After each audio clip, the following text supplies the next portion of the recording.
Hola, ¿qué tal?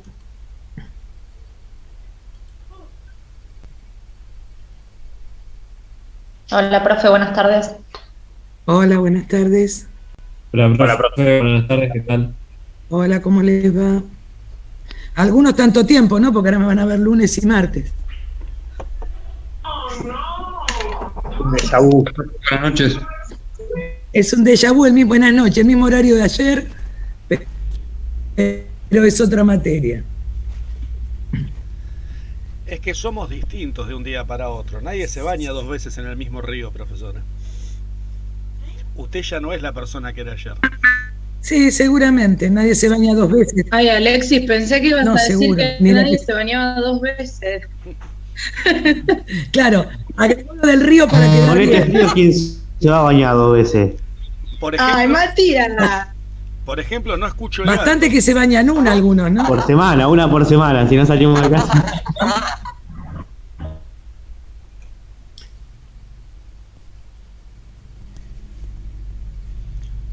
¿Y su Hay coequiper? algunos que Que no son lo como mi escucho. perra que le muestran el agua y sale corriendo. No digo que si algunos son como mi perra que ve la manguera y sale corriendo, no quiere que la bañen.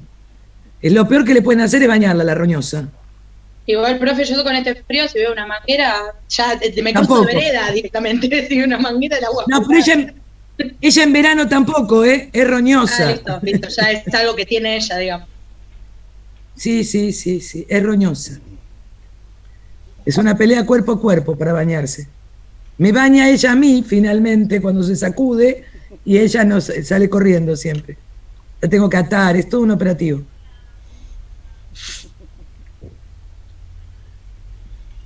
Bueno.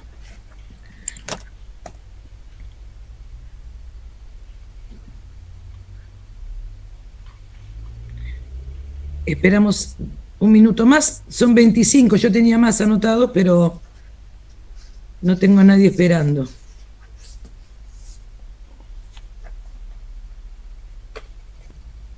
Bueno, vamos a comenzar. Alexis, yo pongo a grabar, pero cuento con vos por las dudas. Ayer la Bárbaro. segunda clase, vieron que no tuve problema con ustedes en la primera. En la segunda se me desconectó, el resto quedó esperándome y yo no podía ingresar. Yo no sé qué le había pasado, pero no tuvimos ningún problema con internet. Sin embargo, en las segundas horas, las dos últimas horas se me complicó ayer. Así que por las dudas, bueno, vamos a poner a grabar.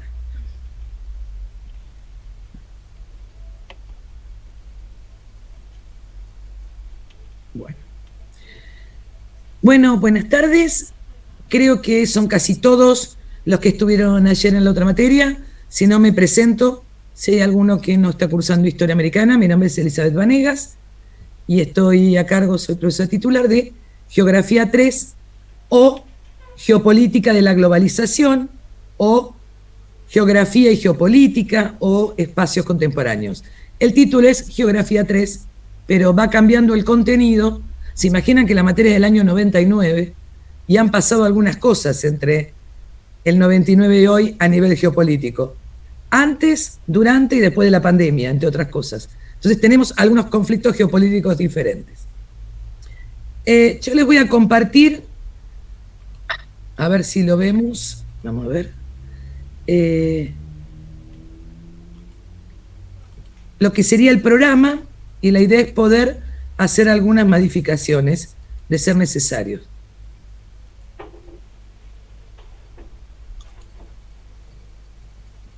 ¿Lo ven? Sí, profe, se ve, Sí, se sí, ve bien. se ve. Maravilloso. La primera sale bien, después yo hago desastres. Bueno, se llama Geografía 3 porque ustedes ya tuvieron dos geografías. ¿Qué geografía tuvieron? La 1 y la 2, obvio, pero ¿de qué era la 1 y de qué era la 2? Bueno, la 1 era de Carrizo. Nunca nos enteramos. Era básicamente reglas ortográficas y palabras en alemán. En serio. No, Ale, la una es la de Sabatier, creo. No, No, Sabatier Esa es es la 2, hija. no, la del año tampoco. pasado, la de Faroleto, fue la 2. Esa fue la La Para 2. 2 mí era... la nuestra Sabatier, fue Agüero. yo tuve a Sabatier por lo menos en La geografía del primer política. año es una... perspectiva junta, no es Perspectiva, geografía, es claro, historia y tal geografía junta. Bueno, tiene razón. Entiendo Esa fue que Carrizo. geografía 1 es más bien mundial y geografía 2 más bien de historia de geografía Regional. argentina. Sí. Bien.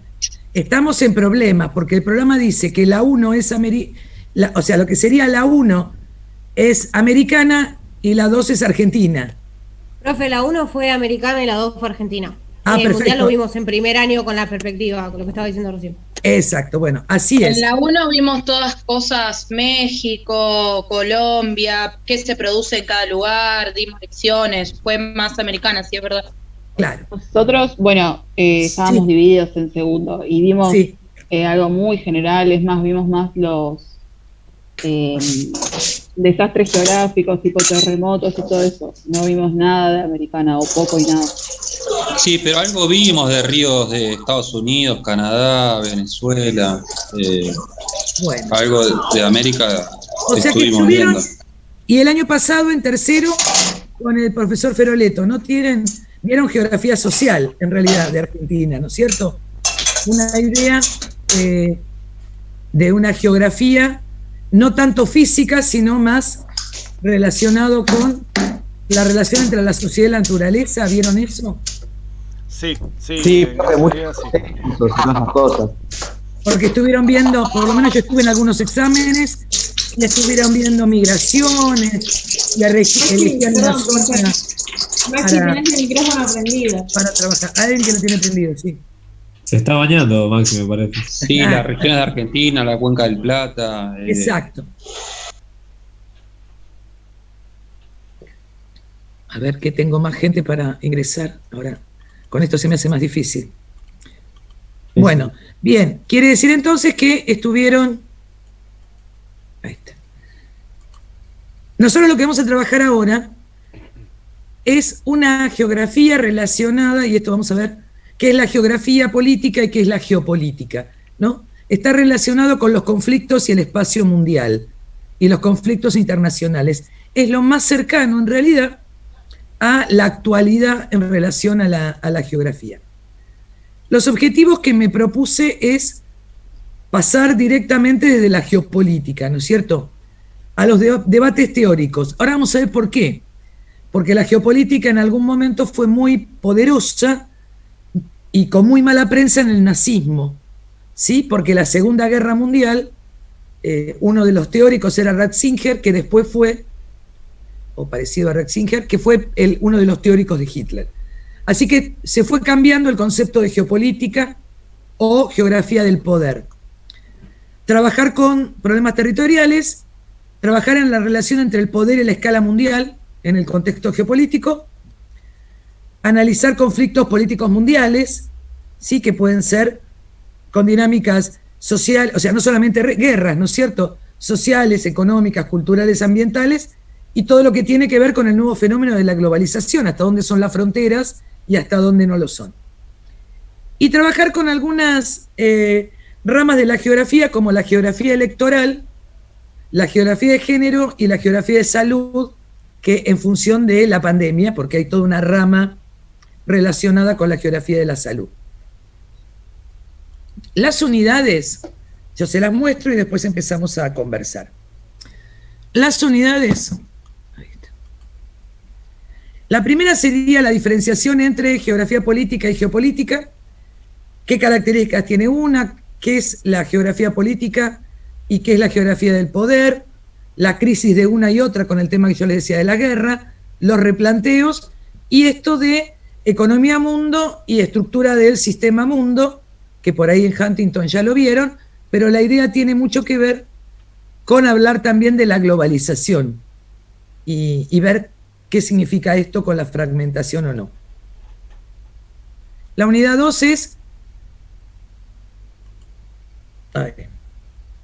trabajar el tema de distintos conceptos de fronteras territoriales, fronteras internas, externas, distintos tipos, el tema de migraciones y movimientos sociales. Vieron todo lo que tiene que ver con Centroamérica, que desde Guatemala quieren pasar a Estados Unidos, las migraciones que hay, que después vemos las fotos de los muertos nada más, pero en el Mediterráneo, o las migraciones para salir de África o para salir de las guerras o las migraciones a partir de los movimientos en Asia, cada vez que hay un problema territorial y cómo se van moviendo, o bien por cuestiones políticas, en la India pasa lo mismo, o bien por hambre, ¿no? Como distintas cuestiones.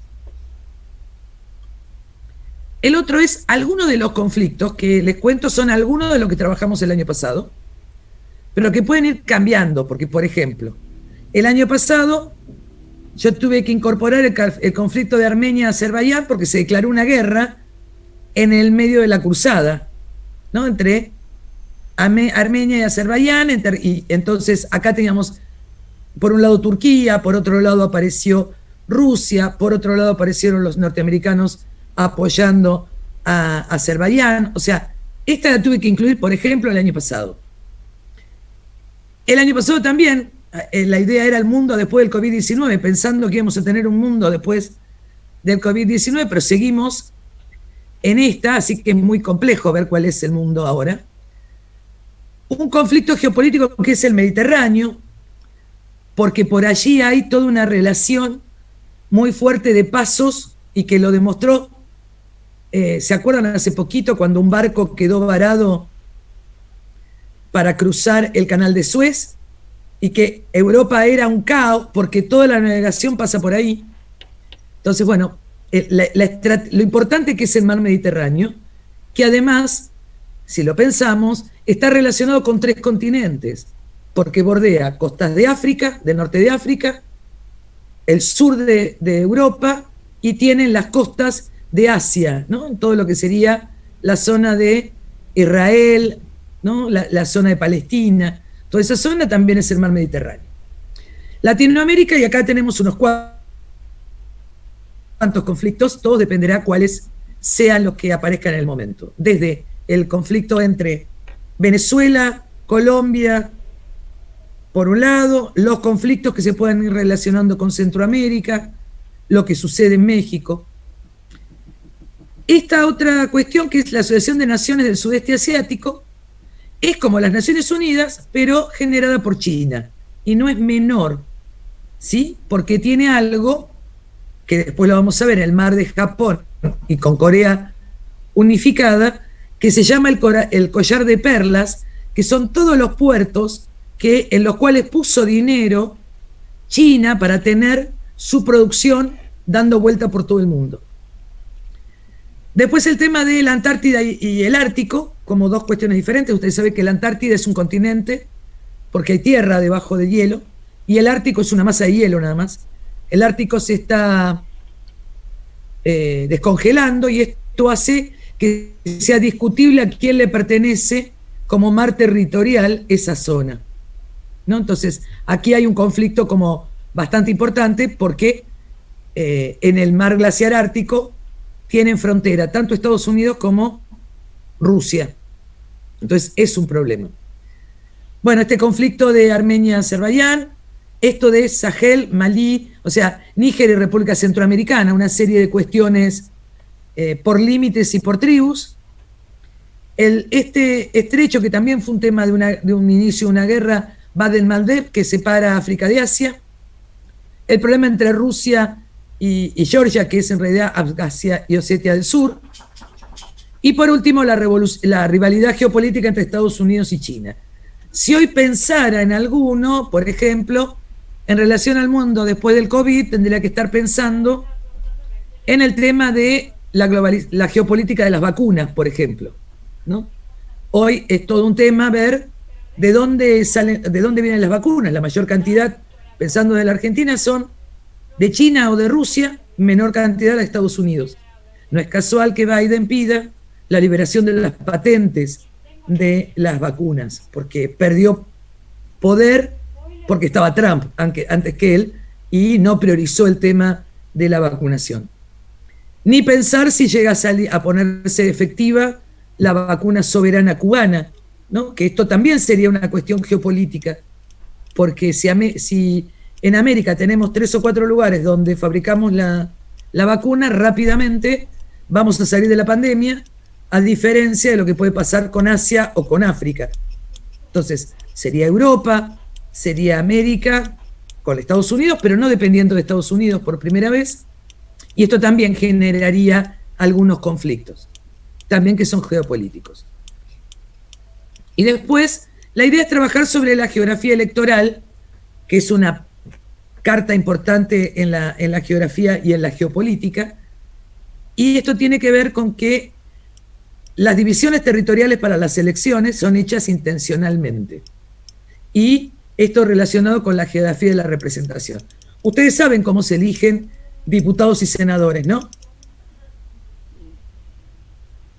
¿Qué diferencia hay en la proporción entre los diputados y los senadores? En los diputados... Y la cantidad. Claro, hay una Senadores, cantidad, 3. y los diputados dependen de la población. ¿Y los senadores? De las provincias, representan a las provincias. Pero los senadores siempre son 2. Claro. Son 2 por provincia, no importa, y 2 por la ciudad de Buenos Aires. Profe, ¿no eran 3 del Son 3, 94? profe. Son 3, en realidad con el 94 son 3, sí. Se renuevan cada 2 y 1. Pero son 3, tenés razón. Pero en cuanto a la de diputados, es proporcional a la población. Cuantas más población tiene, más diputados tiene.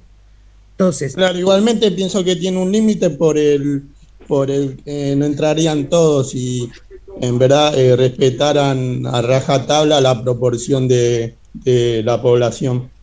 no, sí, de hecho habilitaron 2 edificios más para diputados.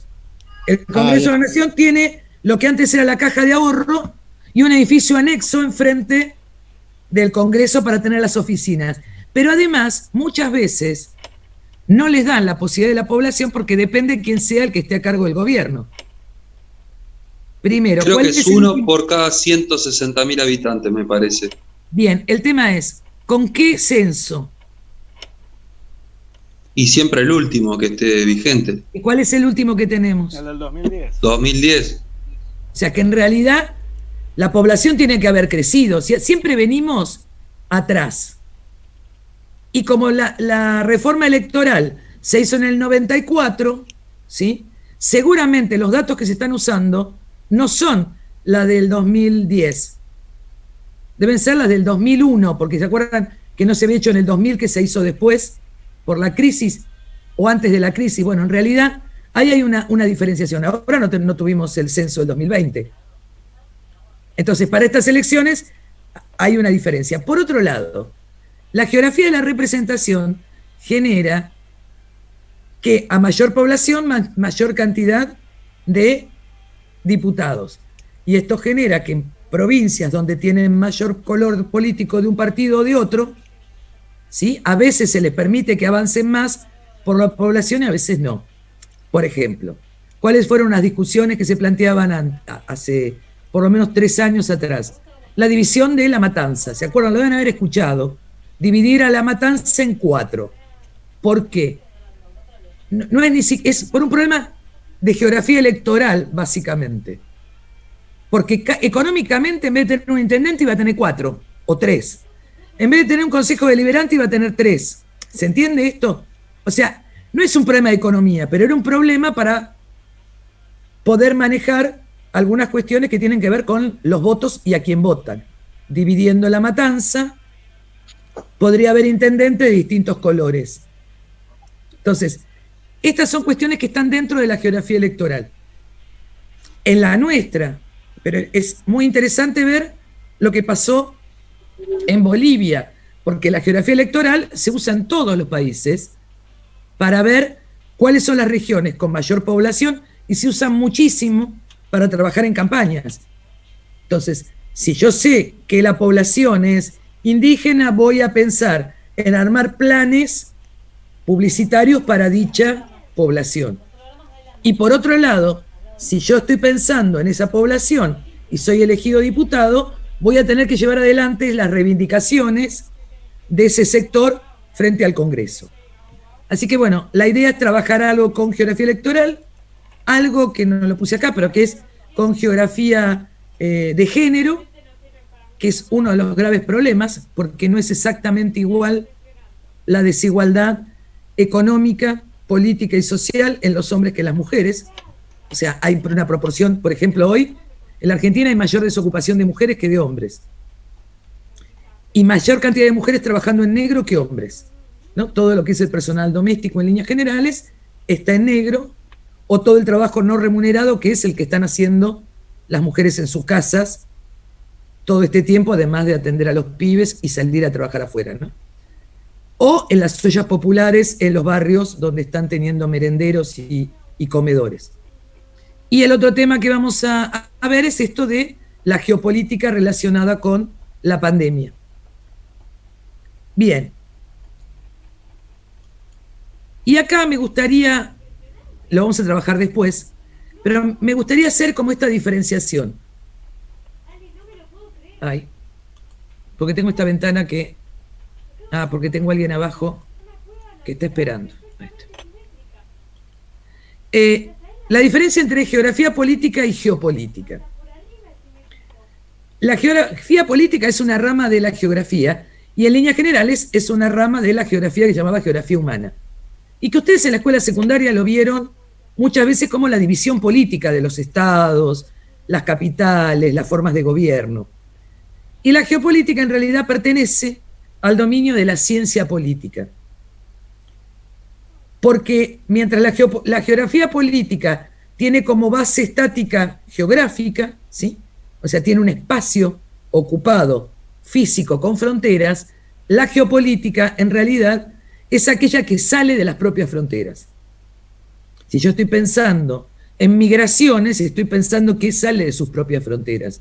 Si estoy pensando en la globalización y en empresas que tienen globalmente su producción en distintos lugares, estoy saliendo de las fronteras. Mientras que la geografía política está en un espacio determinado, en la geopolítica en realidad está en algo mucho más grande que está relacionado entre el Estado y el resto del espacio físico existente. Bien. Profe, sí, ¿entrarían los tratados provinciales, por ejemplo, el tratado que hicieron en el noroeste para digamos, elevar el sistema económico a mayor posibilidades dentro de la geopolítica? ¿Sí o no? Sí, dentro de los regionalismos, porque también, por ejemplo, nosotros tendríamos una parte de geopolítica relacionada con lo que vos decís, por ejemplo, con el tema del litio, ¿no? Ustedes saben que en este momento el litio es como la niña bonita de los minerales, para alegría de uno y para desgracia de América, ¿no? Porque va a ser extraído nuevamente. El golpe de Estado en Bolivia no es casual, tiene que ver con que no había permitido la venta del litio Evo Morales, y ahí hay toda una cuestión de los recursos, y nosotros también tenemos litio en el norte. La mayor cantidad de litio se encuentra en América del Sur. Ahora, alguien puede decir, ¿por qué es tan importante el litio? Porque con el litio se hace la batería de los celulares. Todas las baterías que se hacen hoy es de litio. Entonces, mientras tengamos de computadoras, de celulares, o sea que tiene un valor geopolítico muy importante. Y una de las causas, por lo menos dicho por Evo Morales y por su vicepresidente en ese momento, que es un politólogo, el ex vicepresidente García Linera, una de las cosas era que ellos no habían firmado un acuerdo, entre otras cosas, con Estados Unidos para la privatización del litio. Y habían llegado a un acuerdo con China para que China viniera a hacer la planta, pusiera su planta de litio. En un momento China les dijo que no, que compraba las tierras, y ahí donde Evo Morales dijo, no, para eso lo hacemos nosotros. O sea, compramos la maquinaria, ellos tenían superávit, lo hacemos nosotros. Una de las primeras cosas que se hace en Bolivia es con el gobierno de Áñez, pseudo privatización del litio. Entonces, ese es un recurso natural que hasta ahora no importaba a nadie, que pasa a ser un recurso importante que puede cambiar la geopolítica de un país. Y en esto puedo relacionarlo con lo que planteaba Daniel, con esta relación con el norte, porque hay todo un acuerdo, no sé si lo escucharon, pero el gobernador Morales de Jujuy está trabajando sobre el tema del litio también. Digo, hay un montón de cuestiones geopolíticas. Son de geografía, sí, porque hay un recurso natural, pero excede a la geografía política. Igual lo vamos a trabajar en la primera unidad, pero ¿se entiende esto, la diferencia entre geografía política y geopolítica? Sí, sí, profe, al menos yo sí. O sea, como dos cosas diferentes. La geografía política era la que decía en la vieja construcción de la geografía que la geografía era una cosa estática. Por eso había que medir las montañas, los ríos, o sea, dejarlo todo marcado en un mapa. ¿Por qué? Porque era estático, una cosa ridícula. Las montañas no tienen siempre la misma altura, se van desgastando. Los ríos nunca tienen la misma profundidad ni los cauces son iguales, porque hay sedimentos. Sin embargo, nos hacen aprender que, no sé, la Concagua tiene 6.959 metros. Cuando lo estudié yo, hace 30 años atrás, no sé si no se bajó algo, pero en los libros, ¿se entiende? Esto era como lo medible. La geografía formaba parte del enciclopedismo, la enciclopedia que le ponía número a todo. Entonces, por eso límites, por eso ponerle los nombres a las ciudades, marcar en los mapas. Bueno, hoy las cosas cambian porque tenemos una visión diferente. Y la geopolítica es la relación entre la geografía y el espacio circundante. Por supuesto que dentro de la concepción a la cual adhiero yo, que la geografía es una ciencia social. Cuando yo empecé a estudiar en el profesorado era una ciencia física. Por eso se estudiaban ríos, montañas, geología, clima, bioma. No, lo más grande lo habrán estudiado en la escuela secundaria. Después pasamos a una geografía social, donde hay una relación entre la sociedad y la naturaleza. La sociedad modifica la naturaleza y la naturaleza modifica a la sociedad. Si no, pensemos en la pandemia. No digo, el que crea que el hombre con sus máquinas puede lograr todo, llega algo, la pandemia demuestra que algo que está en lo biológico nos desequilibra rápidamente. Entonces, esa geografía estática no es la que vamos a trabajar. ¿En qué va a consistir la materia? Porque una de las cuestiones es esta. Esta materia siempre fue promocional. Por lo menos las geografías, vieron en historia, son promocionales. La idea es que el año pasado no se podían hacer, pero aunque quede grabado, mi idea es que podamos aprobarlas, o sea, llegar a un final, pero con la explicación de algunos de los trabajos que ustedes van a hacer. Profe, ¿Sí? profe, Sí. me parece que hubo una resolución hace poco, si no leí mal, porque la verdad es que lo leí medio por arriba, que habilitaba hasta un 30% de materias promocionables.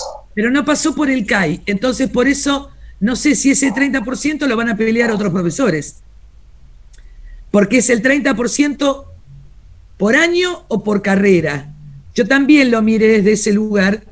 Entonces, si es por año, la única que tenían promocional era las geografías, una por año, pero no sé si es por la carrera. No pasó por el CAI todavía, entonces por eso no lo sé.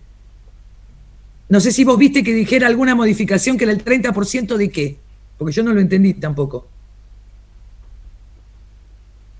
No, es que yo lo vi muy por arriba, la verdad. No me detuve demasiado a leerlo. Yo vi muy por arriba que habilitaba la disposición provincial a un 30%, pero no sé específicamente sobre qué. No lo decía claramente. Ni tampoco sé si efectivamente era un 30% antes de la pandemia, si vuelve a los niveles anteriores, o claro. No lo sé. Así que bueno, pero en principio yo la voy a seguir haciendo como el año pasado, que la hice promocional. O sea, la idea es hacer un trabajo y explicar un trabajo final. Y que alguno de estos trabajos va a estar relacionado con algunos de los temas de geopolítica que vayamos viendo, ¿no? Que ustedes hagan una presentación primero escrita y después una presentación oral de ese trabajo, para poder tener por lo menos esta materia terminada, aquellos que tengan aprobada, por supuesto, la geografía de tercer año. Y además en tercer año hicieron más o menos lo mismo, porque los exámenes que yo estuve hicieron eso, ¿no? O sea, mandaron un trabajo al profesor y después el profesor les pidió que les explicaran sobre ese trabajo. O sea, hicimos más o menos, los de geografía hicimos más o menos lo mismo, porque nos parecía injusto cuando siempre había sido por promoción. Si aprobaban los dos trabajos, ya está. Ahora, como no vamos a tener la posibilidad de dos trabajos por la lejanía del cuatrimestre, del primero que es tan chiquito, La idea va a ser un trabajo al final que van a tener que entregar y después la defensa del trabajo en el examen oral. ¿Sí? O sea que esa va a ser la metodología, en principio. Después iremos viendo los temas, buscando la bibliografía, esto lo vamos a ir viendo, o si le interesa alguna más. Agustina, levantaste la mano. Hola, ¿qué tal? Buenas noches a todos. ¿Qué tal? ¿Cómo estás? Decime. Perdón, yo no quiero desviarme del tema, pero quisiera saber si usted sabe por qué se tardó tanto en comenzar este año. ¿Fue por la organización? ¿Fue por lo que se... No, fue una decisión provincial. Fue una decisión de la provincia de Buenos Aires, porque todos los institutos empezaron en mayo. O sea, fue una decisión, ¿sabés por qué? Porque les dieron la posibilidad a los que tenían que dar libre de tener 2 llamados, porque los llamados anteriores se los habían sacado. Y se acuerdan que nosotros fuimos tomando exámenes, pero no todos los institutos tomaron exámenes durante el año. ¿Se acuerdan que nosotros fuimos, no sé, terminamos un cachito antes, tomamos en julio? O sea, tuvimos un ritmo de toma de exámenes, otros institutos no. Y el calendario escolar empezaba en mayo. A nosotros nos pasó lo mismo. La verdad que era lo mismo. Igual yo tomé exámenes libres hasta mitad de abril. Y además el otro tema es que hubo lo que se llamaba bienio 2021, que había gente que hasta el 31 de abril podía terminar de cursar la materia anterior, ¿se acuerdan? Entonces, para quedar en regularidad, vieron que tenían esto de un PA que podían seguir ampliándolo. Bueno, fue por esta cosa, pero no fue el instituto. Fue algo que decidió la provincia. Así que no es necesario enojarse con el instituto. Lo dejamos para otra vez. Pero en esta fue solamente algo provincial, antes que le echemos la culpa al instituto. Nada. ¿Alguna pregunta de esto, algo del programa? ¿Alguna duda?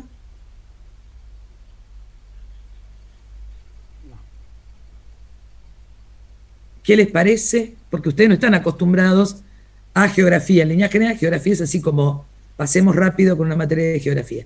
Imagínense, cuando yo estudié la geografía, esto me resulta desconcertante y hasta ofensivo, si me apura un poquito. Porque usted estudió límites, montañas, y quiere que se la diga, yo también, ¿eh? ¿Había algo más, por favor? Yo como profesora de geografía, tuve geología, geografía física, climatología, hidrología, o sea, y nunca me gustó ni la física ni la química, pero los profes de geografía estudiábamos eso. Había que hacer los mapas, había que marcar países y capitales, todas las cadenas montañosas. Lo que sí, profe, que yo me la pasé calcando mapas, me hacían calcar los mapas. Por lo menos me quedó bien fijado para ubicarlos más o menos los conocidos. Sí, con plumín. Por lo menos en eso sí. Sí, no, yo con tinta china no, pero con Virome, con la Pilot. Y si no en la ventana, había que ponerlo en la ventana para poder calcar, para poderlo ver, ¿no? Enzo, levantaste la mano. Sí, dale. Hola, profe, buenas tardes. Nada, le quería preguntar si esta materia también está en la carrera de geografía, digamos. En la carrera de geografía hay una parecida. ¿Por qué? Porque vas a hacer simultaneidad o vos venís de geografía. No, pues tenía pensado después, más a futuro, hacer geografía ahí en el profesorado. El tema es que si haces geografía, es al revés. Lo que te dan por aprobado son las historias y no las geografías. O sea, si sos profesor de historia y vas a hacer la carrera de geografía, tenés aprobada lo que sería historia 2, o sea, 1, 2, 3, ¿vieron cómo tenemos nosotros de geografías? Pero las geografías, como son específicas, esta materia se llama organización del espacio, pero hay muchas más. Entonces, las equivalencias, por lo menos en una época, era así. Los profesores de historia no rendían historia en el profesor de geografía, y los profesores de geografía, si pasaban la carrera de historia, no rendían las de geografía. Pero tienen más materias no se las dan por complementarias, las de geografía, sí todas las de historia. ¿Preguntas? ¿Dudas? Profe, Sí, cambio, digamos, radical de entender la geografía ante la estática tenía que ver con el conductivismo. el conductismo, perdón, con el positivismo, y después con la nueva generación y el método constructivista de entender la geografía ya como una integración y condicionante de la actividad humana a través de los recursos, y también de alguna forma condiciona la actividad humana al espacio. Milton Santos, se me viene. Exacto. Digamos, es un nuevo método de entender esta integración entre el espacio y la actividad humana. Exacto. En realidad, la concepción, ustedes piensen, la geografía nace de alguna manera para establecer recursos, fronteras, límites, propiedad, ¿no? Tiene que ver con el capitalismo y estoy pensando en la ciencia moderna, ¿no es cierto? Necesito, como la historia, cuando le creo un mito fundacional a cada uno de los países, ¿no? Le doy un tema de nacionalidad. Entonces, la historia y geografía, que después va a ser la historia y geografía escolar, tiene que ver con la generación de un Estado. La geografía es un recuento de recursos, lisa y llanamente, que tengo sobre todo en el sistema capitalista. ¿De dónde puedo extraer? ¿Sí? ¿A qué puertos puedo vender? De alguna manera. ¿Qué puedo exportar? ¿Cuáles son los mercados? El tema es que después la geografía comienza a incluir, cuando pasa a ser geografía social, comienza a incluir al ser humano, no como la geografía humana para ver, como estudiaba en mi época, si los grupos eran de qué raza, como si existiera, no se llamaba etnia todavía, de qué raza era la gente. Entonces teníamos, si los chinos tienen tal color, digo, había como unas diferencias estructurales para hablar de la geografía humana. Bueno, la geografía humana es ridícula, las poblaciones... Bueno, pero también nosotros le damos una connotación mala a la raza. A mí no sé, digo, negros hay, africanos, hay orientales, hay eslavos, digo, no sé, la connotación de raza también también es una construcción cultural que le parece que es peyorativo o negativo, pero para mí el negro africano existe, para mí el oriental existe, y hay... No, el tema de la raza... Dejan de ser humanos, pero tenemos... Algo nos distingue. No, pero está bien, pero el concepto de raza se tuvo que sacar después del nazismo, de la raza superior. Entonces pasamos a ser etnia. O sea, no es que no exista, pero digo, el concepto pasó a correrse cuando se habla de razas inferiores y razas superiores. Bueno, pero también, ahí ya se adjetiva, pero está bien, eso es otra cosa. Sí, en eso comparto, obviamente. Por eso es que se cambia. Está bien. Y lo mismo no pasa con la geopolítica. La geopolítica era el primero que maneja la geopolítica, en realidad, van a ser los asesores de Hitler. Esa famosa mapa que Hitler avanza, ¿hacia dónde avanza primero? Si alguno sabe más que yo de la guerra, mejor, porque a mí no es que me gusten las guerras mundiales. Pero lo primero que avanza Hitler, en realidad, tiene que ir a buscar las reservas de hierro y avanza sobre los Vosgos y Selva Negra. Avanza sobre lugares en Alemania que limitan, ¿sí?, con Polonia y con Francia, donde hay minerales, porque lo que dice es, si quiero hacer una guerra, necesito tener la energía necesaria, no depender del carbón o del petróleo de otros países. Entonces van hacia zonas de hierro. Bueno, esto es el primer criterio de ver qué elementos naturales tengo que me permiten desarrollarme. Después se estableció que en la geografía había que establecer cuestiones entre países grandes y países chicos. Entonces, los más desarrollados iban a ser los países grandes y los menos desarrollados los países chicos. Y después tuvimos algunos problemitas. Si uno piensa en Israel como Estado, de Israel es el mínimo, ¿sí?, con una potencia impresionante, donde no tiene que ver con una cuestión de espacio, ¿no? La geografía del poder va más allá del espacio. O si quiero pensar en, no sé, Luxemburgo, Mónaco, solo con tener bancos y que tenga la extensión de, en el caso de Luxemburgo, debe ser más o menos como la estación de Liniers a la estación de Ramos, cruzarlo. O sea, es así como dos estaciones, pero conserva la mayor cantidad de bancos. Entonces, el dinero le genera un poder que no le genera a otros, ¿sí? Entonces, se acaba el concepto del imperio, de los grandes terrenos, que era el primer concepto de la geografía, y comienza a tener valor otro tipo de cosas. Y en el medio de esto aparece la globalización, ¿no? Aparece en fines de los 90 un señor llamado Fukuyama que dice: se acabó el fin de la historia, se acabó la historia, se acabó el mundo porque todos estamos globalizados. Y ahí tuvo una gran crisis la geografía. Porque si se terminaron los límites y yo puedo producir una zapatilla en Hong Kong, en Tailandia, y se vende en Dinamarca, ¿no? Ya no era la producción en el lugar. Lo que sucede después es que en realidad la globalización genera otra gran cosa, que es la fragmentación. Nunca hubo tantas guerras por la territorialidad que después de la globalización. O sea, cae el muro de Berlín y a partir de ahí cada uno busca su identidad. Si nosotros no pensamos demasiado lejos, sigue habiendo criterios que quieren su independencia. Estoy pensando en España y Cataluña. O sea, se quiere independizar. Estoy pensando en la Liga Lombarda en el norte de Italia. Se quiere independizar. Estoy pensando en Georgia, que se quiere independizar de la ex Unión Soviética o de Rusia. Digo, todo el tiempo. No es que se termina esta idea en la geografía, la globalización es un gran manto y todo el mundo la acepta. Al contrario, se dan las dos cosas. Se da en paralelo la globalización económica y una fragmentación donde resurgen de vuelta las nacionalidades que habían quedado sumergidas durante la Guerra Fría. Porque también Ucrania también se peleó con Rusia, ¿no? Por Crimea, donde está el petróleo, ¿no? Exactamente. Exactamente.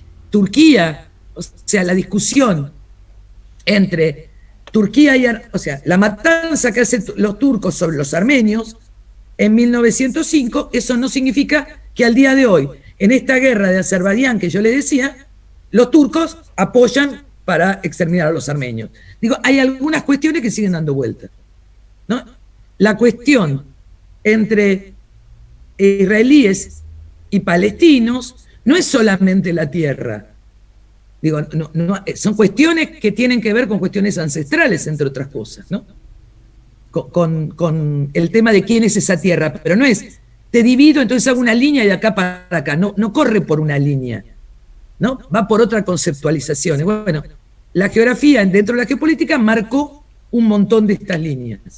Entonces vamos a tener miles de conflictos. Estoy pensando, no sé, en la India y Bangladesh, que se va a separar, o estoy pensando en Corea del Norte y Corea del Sur. Es más factible que Corea se una a que se separe. Aunque tengan sistemas absolutamente diferentes, ¿eh? Pero llegado el momento son coreanos. Digo, más allá del sistema político, es más importante ser coreano, sí. O la China y el Tíbet, digo, estaba pensando. Tal cual. Hay cuestiones que son políticas y otras que van a cambiar totalmente. Profe, y ahí siempre están las potencias, ¿no? Que crean estos estados tapones, como, bueno, Luxemburgo, mismo fue acá Uruguay entre Exacto. Brasil y Argentina, o Bangladesh, Israel. Siempre crean naciones para... Eso que estás diciendo es geopolítica. O sea, no es la libertad de crear estados libremente, ¿no? Como hablamos de las independencias, que hablábamos ayer, de ser muchos o romperse. Eso es una geopolítica. Hay una decisión política. El grave problema es, hoy la geopolítica es diferente, porque pasamos de un enfrentamiento entre dos bloques hegemónicos, ¿no? Era como hegemón la Unión de Repúblicas Socialistas Soviéticas y el otro hegemón era Estados Unidos, a que de golpe en un momento, con la caída de la ex Unión Soviética, la hegemonía estaba en manos de Estados Unidos y parecía que todo lo manejaba. Hoy está en discusión porque el avance chino, económico, político, social, yo no sé si ustedes saben, pero la China tiene mayor cantidad de estudios, de intelectuales y de patentes en el mundo que Estados Unidos. Porque han venido trabajando desde lugares mucho más menos pomposos. El Estado paga todo lo que tiene que ver con el estudio y los desarrollos en las universidades. Entonces tiene mayor cantidad de intelectuales que lo que tiene Estados Unidos, al servicio de lo que necesitan. Entonces, la tecnología, más allá que le haya salido mal el tema del cohete hace un par de días, pero ¿quién iba a poner algo en el espacio que no fuera Estados Unidos? O sea, y siempre el contrapeso fue Rusia, ¿no? Exactamente. Y sin embargo, China se desarrolló a expensas de ambos. Le salió mal, pobre, porque la verdad que no sé qué pasó con eso, pero lanzaron un cohete. Fueron la carrera espacial, algo que es, o era Rusia, y que ni siquiera era Rusia, era la Unión de Repúblicas Socialistas Soviéticas. ¿Por qué hago la diferencia? Por los recursos que pierde Rusia cuando se separa, ¿no? Va a perder petróleo, por eso hay problemas con el gas. Ustedes saben que el gas que llega a Europa llega por un montón de gasoductos que vienen desde la zona de los montes Urales, porque no hay gas en Europa. El gas viene de Asia. Si se le corta, o sea, si Putin le corta la llave, se quedan sin gas. ¿Se entiende esto? Hay una Profe, cuestión... ahí... Dale. No, con respecto a eso siempre me queda la duda, porque obviamente tras la caída de la Unión Soviética, la caída del muro, sobre todo incluso desde antes, creo que en la perestroika ya habían empezado a la privatización de empresas estatales de la Unión Soviética. Creo que la empresa de gas es Gazprom, si no me equivoco.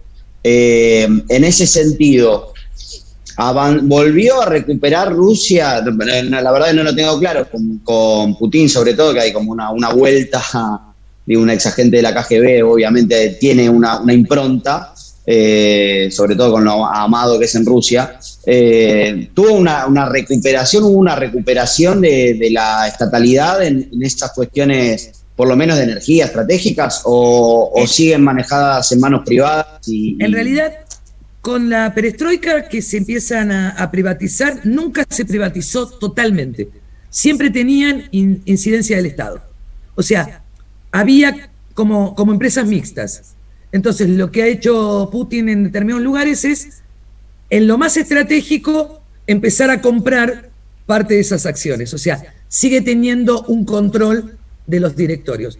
Por eso puede desarrollar la vacuna cuando nadie le espera, ¿no? Porque lo que ha invertido en investigación en las universidades es impresionante. Y en materia prima, porque ¿cuál es la discusión que tenemos en el resto del mundo? Que no tenemos frasquito para armarlo, ¿no? ¿Cuál es el problema? Y Rusia cuando manda con frasquito, lo cual implica que en algún lugar hace el envasado de eso dentro de Rusia. ¿Vieron que cuál es el problema con el resto de las vacunas? Que la sacamos de acá, la mandamos al otro, no tienen frasquitos, digo. Rusia no le pide, porque no le va a vender nadie frascos a Rusia.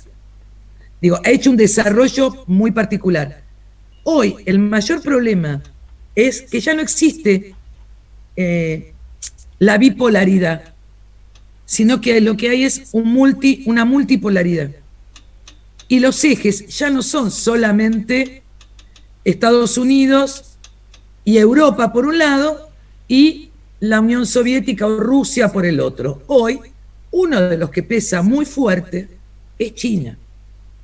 Porque además, China es el mayor consumidor de todo, comprándole al resto de los países. Si China le deja de comprar a Estados Unidos, quiebra. No sé si se entiende esto. O sea, le compra muchísimas cosas. Le compra alimentos, le compra granos. Ahora nos compra a nosotros. Digo, es el mayor consumidor por la cantidad de población que tiene, de materia prima. Pero después lo que coloca son energía hidroeléctrica, molinos, o sea, hace todo un tema de infraestructura en el resto del mundo impresionante. Perdón, profe, se nota mucho en las películas últimamente, en todas las películas una escena en China, te meten seguro, y algún actor chino también para vender más. Sí, es impresionante lo que consumen. Ahora, primero lo tenían como consumidores. Hay una... Sí, dale, Maxi. Sí, no, que hay un conflicto ahora, de hecho, creo que estuvieron las sanciones por esta comunidad musulmana, que supuestamente está trabajando en condiciones de esclavitud, pero además hay una preocupación, cierta preocupación en Europa y en Estados Unidos también, por la incidencia que está teniendo en África. Claro. Porque están haciendo trenes a lo pavote, haciendo puertos, el otro día veía que discutían, de hecho una norteamericana le preguntaba a un docente, calculo por lo que entendí del video, decía no, porque China está haciendo puertos en África, y el docente preocupada, ¿no? Y el docente le dice sí, como hicimos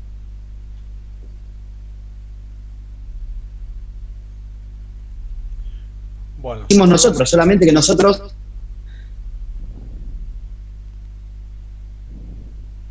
se cortó Maxi. Esa necesidad. O sea, bueno, perdón. Bueno, pero sí lo que decías era que esta incidencia que está teniendo China en África, eso no. No, pero además que lo mismo que decían ellos con el imperialismo. Claro, pero no, pero aparte están desarrollando exactamente, pero decía China no tiene. O sea, técnicas de la segunda revolución industrial. A nosotros nos vendieron trenes, pero también nos vendieron la plata para que con esa plata le comprábamos los trenes. Bueno. O sea, nos concedieron un préstamo para que nosotros con ese préstamo, que tenemos que pagar con intereses obviamente, les compremos los trenes a ellos. Es fantástico el negocio, no puede ser más redondo. Y bueno, eso es el imperialismo, esto es así. O sea, no es solamente sacar cosas. Sí, Agustina, ¿quería decir algo? Me pareció que estaba hablando. Bueno, esta cuestión, China le pateó el tablero geopolítico, entre otras cosas, porque tiene, por ejemplo, junto con Rusia, voto en Naciones Unidas. Entonces pueden decidir en las Naciones Unidas. Tiene la posibilidad de tener vacunas en este momento. Empezó la pandemia allí y lo está resolviendo. Y la otra es que China fue hacia África, porque África había quedado abandonada en los imperios. ¿Por qué había quedado abandonada? Porque en realidad no tenían nada para extraerles. O sea, ya le habían extraído lo que eran los minerales más importantes y a África la dejaron a la buena de Dios. China, en que se llama el collar de perlas, se dio cuenta antes que el resto que un barco se queda en la mitad del canal de Suez y la economía del mundo se muere, porque no hay manera de trasladar los barcos. Entonces China dijo, bueno, yo voy a hacer todos los puertos dando la vuelta como hacían los portugueses, ¿se acuerdan cuando estudiaron? Cuando llegaban a Asia. No, bueno, vamos a hacer lo mismo, porque entonces cada puerto, cada alguien que tenga que pasar por ahí me va a tener que pagar a mí. Y en cada uno de esos puertos va a tener que pagar derechos para China. China tiene, en ese ASEAN que yo les digo, tiene un banco, ¿sí? Y funciona casi como el Fondo Monetario, prestando dinero. Un dinero que no son dólares, porque ellos usan los yuan, vieron que pagan con otra moneda que entra en otro sistema financiero y que cotiza como ellos quieren. Es muy particular, aunque se manejan en dólares para comprar, obviamente, pero sí para hacer los yuan, y además están haciendo, en la Argentina, bueno, se frenaron, no sé qué pasará ahora, había un acuerdo para hacer 2 centrales termoeléctricas en el sur, que se frenaron en un momento, y de hacer, por ejemplo, hay un proyecto de unir el Atlántico y el Pacífico con un ferrocarril que pasara desde la zona de Chile, de Antofagasta, hasta la zona en Brasil, pasando por la Argentina y Paraguay. ¿Para qué? Para poder extraer y para poder comerciar en esta zona. Porque el otro problema es no tengo que usar el canal de Panamá si tengo la posibilidad de tener un ferrocarril y trasladar mercadería de un lado a otro. Porque se estaba pensando que los canales son un problema. Porque los barcos son cada vez más grandes y los canales no se pueden ampliar porque es un problema geográfico. Ahora, ese ferrocarril le daría la posibilidad de salir del Pacífico al Atlántico, del Atlántico al Pacífico, cosa que no le conviene y que se opuso todo el tiempo a Estados Unidos, porque el único país en América que no sea Centroamérica que tiene salida a los 2 océanos es Estados Unidos y Canadá. Lo que pasa es que Canadá, en la zona que tiene los océanos, no es un problema, pero económicamente el único país, ustedes piénsenlo, en el continente americano, no le voy a decir México, que es lógico por el tamaño que tiene, pero en América del Sur ningún país tiene los dos océanos. Y cuando nosotros lo teníamos, tuvimos el problema del canal de Beagle. ¿Vieron? Que teníamos el tema de si teníamos los dos por el pasaje de Drake, y hubo toda una mediación. Ni Chile ni Argentina tienen salida a los dos océanos. Entonces, también es una cuestión geopolítica. Y los chinos lo que están previendo es la posibilidad de tener un acceso con un ferrocarril. Y un gasoducto, porque en la zona de Jujuy hay gran cantidad de gas, porque estamos hablando del altiplano. Por lo tanto, en esa zona hay gas. ¿No? Ustedes, o sea, de la misma manera que hay en el sur de Brasil, porque está el Amazonas. Y eso era una estructura precámbrica, por lo tanto, ahí había restos fósiles y por eso hay petróleo. Por eso hay petróleo en Venezuela y en Brasil. ¿Sí? Y por eso tenemos petróleo en la Patagonia. Son los tres macizos históricos, ¿se acuerdan? Eso lo deben haber estudiado, que era el macizo del Orinoco, el macizo de Brasilia y el macizo de Patagonia. Esos tres tienen petróleo. ¿Pero por qué? Bueno, porque originalmente eran zonas que habían tenido selva y se fueron fosilizados. Bueno, ahí tengo petróleo. Imagínense tener un ferrocarril en esa zona, el desarrollo que traería, por un lado, y el manejo, lo mismo que nuestros ferrocarriles que venían todo al puerto de Buenos Aires, bueno, ahora lo hacemos cruzar por otro lado. No es una decisión política argentina, digo, dentro de la geopolítica argentina, sino que está dada por algo que están pensando los chinos, que antes lo pensaban los ingleses o los norteamericanos en su primer inicio. Después pasaron todo a los aviones, y lo que están pensando ahora es que los aviones no pueden trasladar lo mismo que en los barcos o en los ferrocarriles. Entonces, digo, bueno, estas cuestiones que son relacionadas con la geopolítica, si bien son cuestiones políticas, ¿sí?, o de estrategia política que se estudian en relaciones internacionales, tienen que ver con la geografía en función al espacio geográfico. Si yo no sé el recurso, no voy a entender por qué quieren poner un ferrocarril ahí, o por qué quieren utilizar los puertos, sí, en África. Es más, China está a punto de comprometerse a entregar sus vacunas a África, porque tiene clarísimo que si no para la pandemia ahí, se van a seguir infectando, porque este es otro de los graves problemas de la pandemia. Hasta que no esté vacunado todo el mundo, va a seguir habiendo cepas. No es que yo me vacuno y no me relaciono con nadie. Si el bicho viene en avión, cada vez que alguno se va afuera y se lo trae. Entonces, la única manera de resolver la pandemia es que estemos todos vacunados. Hasta que no esté todo el mundo vacunado, puede... además, vacunado para evitar que se sigan mutando las cepas. Porque cuando se empiece a vacunar de una, va a mutar. Digo, esa también es una función geopolítica. Y China le conviene más tener vacunado África, porque uno de los graves problemas es que África no está recibiendo vacunas. Solo las que está mandando, estas que es COVAX, ¿vieron las que manda la de Organización Mundial de la Salud? Ahí está. Es la única que le manda vacunas, porque no tienen dinero para comprarlas. Entonces, también no le pasó con India, y ahora India decide no devuelvo más la AstraZeneca, primero voy a vacunar a lo mío. Y estas también son cuestiones geopolíticas. Insisto en esto, que nosotros tengamos laboratorios para las vacunas también es una cuestión geopolítica. Porque iba a estar en Brasil. ¿Se acuerdan que hasta hace poquito habían dicho que la vacuna de Sputnik iba a Brasil, a los laboratorios de Brasil? Ahora viene acá. Es una cuestión geopolítica, ¿no? Que servirá o no después para otras cuestiones. La idea es que por ahí pensemos que la geopolítica excede a la política del momento partidaria, ¿sí? Que es como algo mucho más grande y que está relacionado a nivel de todos los países. ¿Preguntas? ¿Dudas?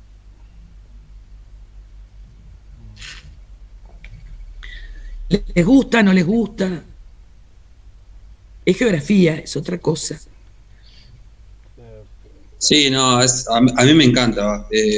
Veo, aparte ahora cómo es, digamos, todo el tema de qué sé yo, creo que ahora a través de las multinacionales se hacen ya se abandonó el colonialismo, que era mucho más costoso, por ahora, digamos, solamente hacer una política empresarial de extracción y de recursos y después levantar campamento, como dijo usted, e irse. Y bueno, por los gobiernos a veces que son medios endebles en África, Latinoamérica, hacen contratos que son bastante siniestros y bueno, después la terminamos pagando todos acá, ¿no?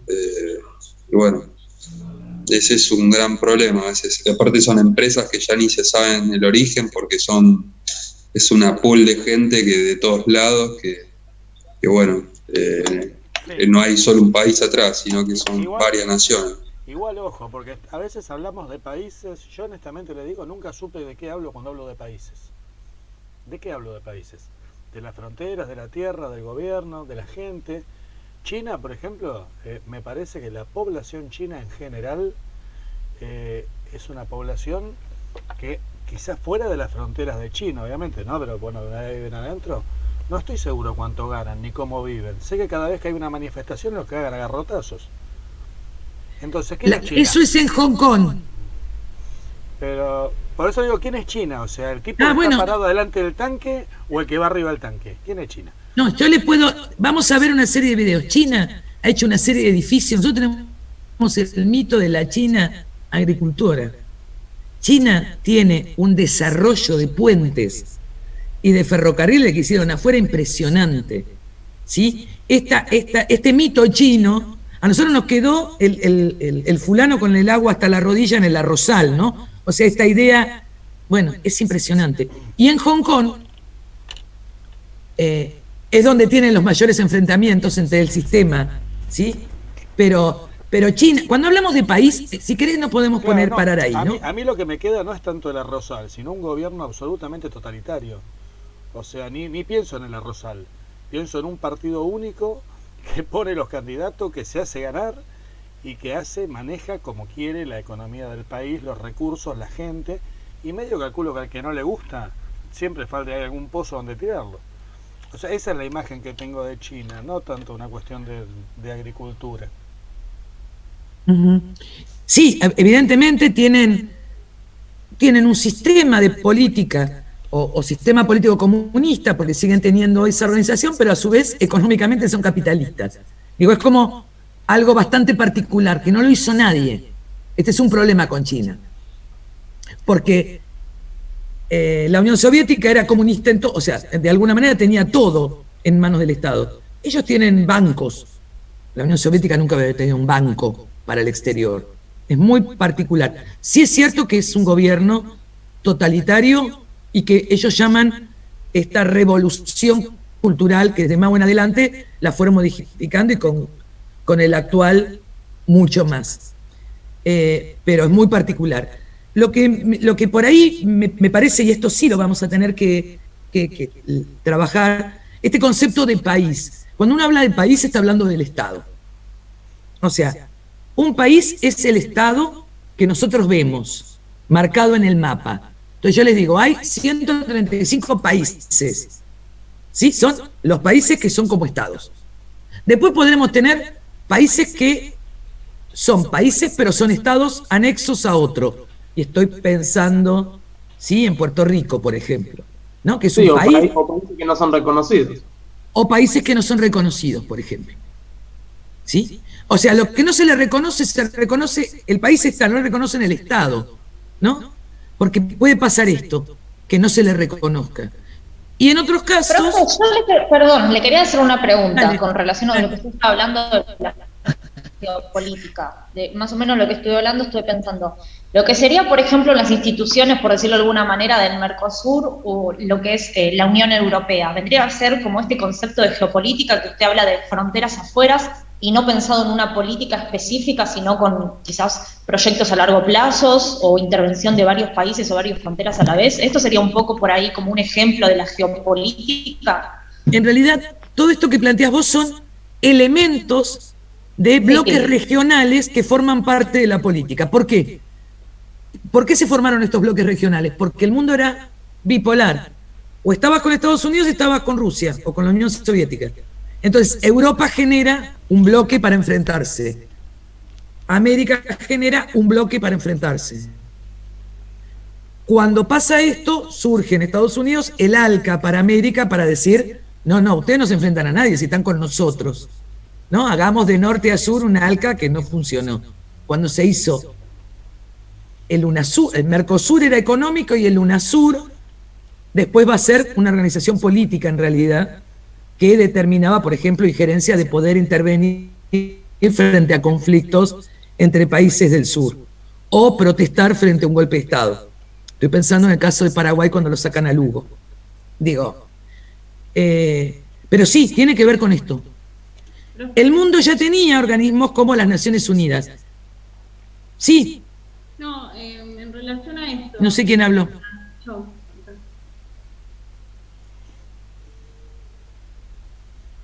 Bueno, le pregunto a Alex. Sí, adelante. No, las decisiones políticas también del trazado de la cartografía en sí, digo, ¿no? El sentido político que tiene la decisión cartográfica. ¿Me está escuchando? Sí. Me estabas hablando del sentido político de la cartografía. Pensaba, por ejemplo, cuando di el ejemplo de Cataluña, suponiendo, ¿no? Se independiza un X estado. No hay una alteración después de la cartografía. El mapa sigue siendo siempre... Eso también tiene como una decisión política de incluso los tamaños, los colores, el norte, el sur. Sí, esa es toda una decisión política y la cartografía en realidad es la que surge para marcar los límites de lo que es mi propiedad, de lo que no lo es, de alguna manera. Pero eso sería geografía política, no geopolítica. Exactamente. Okay. Ahí estaríamos en un caso de geografía. Ahora, porque ¿cuál es el mayor problema? Muchísimo de los... Bueno, tengo problemita con la perra. Muchísimos de los problemas hoy de los mapas, yo voy a los mapas satelitales y en el mapa satelital no hay fronteras. No hay una línea, no la veo del espacio. Digo, no hay una línea, la estoy mirando del espacio y muchas veces se utilizan las fotos satelitales para ver, porque las fotos ustedes saben, desde los satélites puedo saber qué hay debajo, ¿no? Sé dónde están los minerales, o sea, no es solamente la superficie, ¿sí? Se puede ver perfectamente las producciones, pero no veo los límites, porque los límites son... Sí, pero en la cartografía convencional, o que digamos la que más nosotros conocemos o tenemos a la vista, tampoco está hecha en realidad de escala como supuestamente es. O sea, todos los que son los países del norte siempre aparecen más grandes que los países del sur. Eso, como decía recién la compañera, tiene que ver con una cuestión plenamente política. Sí. Y ¿sabes cuál es la primera decisión política? Haber puesto en el centro del mundo el Océano Atlántico. Porque era ¿por qué no puse el Pacífico? ¿Por qué puse el Atlántico? Porque en realidad me servía para las rutas que iban y traían desde los países coloniales hacia las colonias. Pero yo podría haber parado del otro lado. ¿Se imaginan que el mapa que utiliza India, China, Australia no utilizan? Dan vuelta el mapa tranquilamente. ¿Qué sentido tiene ponernos a nosotros en el centro? Es una decisión política. Del imperio para extraer. Pero no estaba escrito cómo hacer el mapa. Y además lo que salían eran ellos. Los navegantes. Sí, es eurocentrista. Exacto. Ese es el tema. Y el tema es que durante mucho tiempo el mundo bipolar fue esto. Puramente eurocentrista. Porque aunque alguien me diga, bueno, pero la Unión Soviética no es Europa. Y más o menos. O sea, digo, si uno lo piensa... Históricamente, la Rusia imperial estaba pegada a Europa y después tenían toda una cultura, ¿sí? Bastante relacionada con lo occidental más que con lo oriental. No digo todo, pero por lo menos San Petersburgo o lo que iba a ser Moscú, ¿no? Entonces, eran el centro del mundo. Por eso en el mapa están en el centro del mundo. Además, el otro grave problema es la otra división existente durante mucho tiempo, que es el norte y el sur. ¿sí? Ahora te dejo, Daniel. El Ecuador me está dividiendo el poder. Los países poderosos están en el norte y los menos poderosos en el sur, hasta que aparece China. Digo que, no estoy reivindicando China, digo, China le patea el tablero. Y China no estaba previsto porque era de los del sur. ¿A quién se le ocurre? Japón, ¿sí? Era una colonia norteamericana de alguna manera después de la Segunda Guerra Mundial. Tenía un desarrollo impresionante, pero bueno, había estado el general MacArthur, le habían bombardeado con la bomba atómica y habían mandado tropas norteamericanas. Ustedes saben que Japón hizo todo su desarrollo porque no tenía ejército. Japón, cuando pierde Hirohito la guerra, lo primero que hacen es sacarle el ejército. Por lo tanto, el ejército es el ejército norteamericano. Todo ese dinero que se gasta en armamento, nunca lo gastaron. Y lo hicieron en desarrollo tecnológico, hasta que los yanquis dijeron, bueno, hasta acá llegamos, porque nos van a invadir la parte económica también. Y recién después de muchos años pudieron tener un ejército propio. Se lo habían prohibido. Pero se desarrollaron tecnológicamente. Sí, Daniel, decime. En el sentido que dice, se puede verificar con la Segunda Guerra Mundial que toda la política rusa estaba orientada hacia Occidente, en el sentido de que la industria se ubicaba justamente en el lado de Occidente, que de hecho cuando supo Rusia que Japón no iba a atacar por la espalda, y ante la invasión alemana, corrió todo hacia el otro extremo. La industrialización. Quiere decir que había una presencia fuerte, no solo de fábrica, en lo que es la parte occidente. Claro, porque de alguna manera, no voy a decir que Lenin o Stalin pensaban que eran europeos, no estoy diciendo eso, ¿no? Porque me hubieran pasado de huello, pero lo que estoy diciendo es, sí tenían una versión occidental, al lado nuestro. Entonces, esto también es un tema. Nosotros formamos parte de este mundo dividido entre los del norte y los del sur. Que es todo un tema. Pero no era europea esa parte de Rusia. Sí, por eso, pero después era todo lo demás. Claro, pero, poblacionalmente no estaba igual desarrollada la parte europea que la parte occidental. Obvio. Exacto. Tiene que ver con una cuestión de población también y del desarrollo económico, tecnológico que se fue desarrollando, pero por una cuestión geográfica de la población y la ubicación de la población, más que por otro concepto de a qué parte del continente pertenecía. Bueno, es lo mismo que si yo les dijera a ustedes, ¿a dónde pertenece Israel? Israel está en Asia. Ahora, ¿es un país asiático? ¿O en realidad está asimilado a un país como si fuera un país europeo? Digo, con la concepción, y en no con fútbol, la ubicación por física. Ejemplo, discúlpeme, pero en fútbol, por ejemplo, a Israel y a Turquía lo hacen jugar en las eliminatorias europeas, no asiáticas. Bueno, pero Turquía está parte en Europa. Y un pedacito del Claro, porque ahí tendríamos el problema. Al menos está en Europa. Por ahí tiene un poquito más de lógica. El Estambul, sí, pero es como una ciudad sobre... Pero ¿saben por qué? Porque están en el Mediterráneo. Entonces, lo bañado por el Mediterráneo lo consideran europea. Ahora, a Marruecos no. Sí, pero ojo, no, o sea, Marruecos también. Tampoco nos olvidemos que Israel es un país de mentira inventado por una decisión y encajado ahí en ese lugar por una cuestión política de dominación del lugar. O sea, de verdad, le digo, me parece el país más falsificado del mundo. Yo digo que no diría que es un país de mentira, sí es un enclave geopolítico muy fuerte porque maneja una posición muy fuerte. Digo, hay capitales, es una cuestión de frenar el avance en un momento, frenar el avance de la Unión Soviética, ¿no? O sea, yo igual pienso que también Israel es un punto de anclaje para la religión. Jerusalén representa 3 religiones distintas. Pero además geopolítica, o sea, es cierto, porque el grave problema, por eso la discusión fue cuando decidió Israel decir que su capital era Jerusalén. Y el único que se la reconoció fue Trump. Porque el resto dijo, no, ¿se imaginan el candombe que hay cuando hay 3 religiones que conviven en el mismo lugar y había que pedirle permiso al gobierno israelí para poder ir un musulmán, ¿no? Que podía ser un palestino. Entonces, digo, pero ahí sí hubo lo que decías antes, un reconocimiento. El único que le reconoció la capital fue Trump.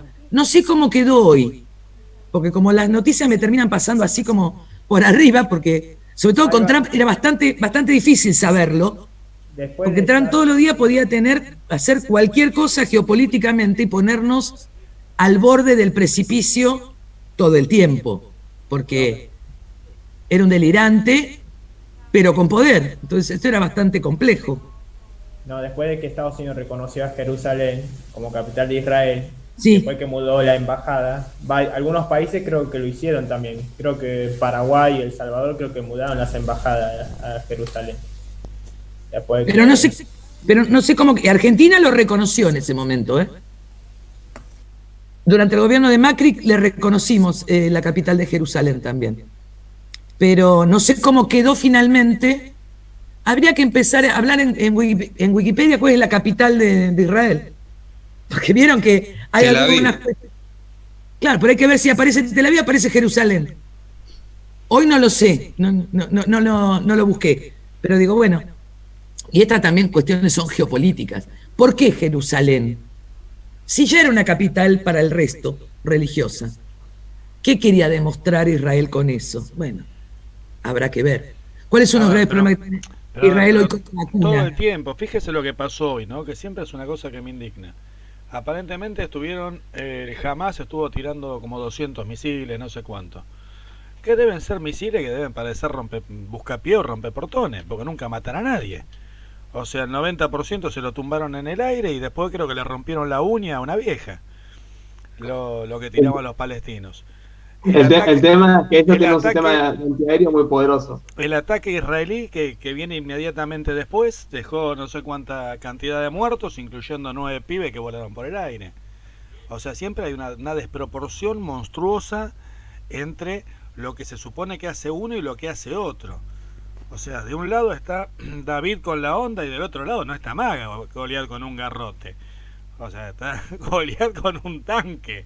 Por eso no es un país de mentira, como dijiste antes, un pequeño país. Al contrario. Además está el sionismo. Es el reservorio del poder, ¿sí? Del capitalismo puesto ahí. Sí, igual cuando dije de mentira estaba intentando ser peyorativo, ¿no? Claramente, no tanto dar una definición. Pero es un flor de país en ese sentido y se sostiene por los capitales norteamericanos. Un los gran capitales país. que están en Israel, muchísimos son capitales norteamericanos. Un gran país. No, pensé que alguien hablaba. Digo, bueno, estas cosas son las que queremos ir trabajando de alguna manera desde la geopolítica. Discutir, que ustedes traigan temas, yo voy a ir cargando algunos, cambiar los que yo propuse, porque no sé cómo puede terminar este mundo. Yo tenía unos criterios y de golpe me cambian a otros. Por ejemplo, no sé.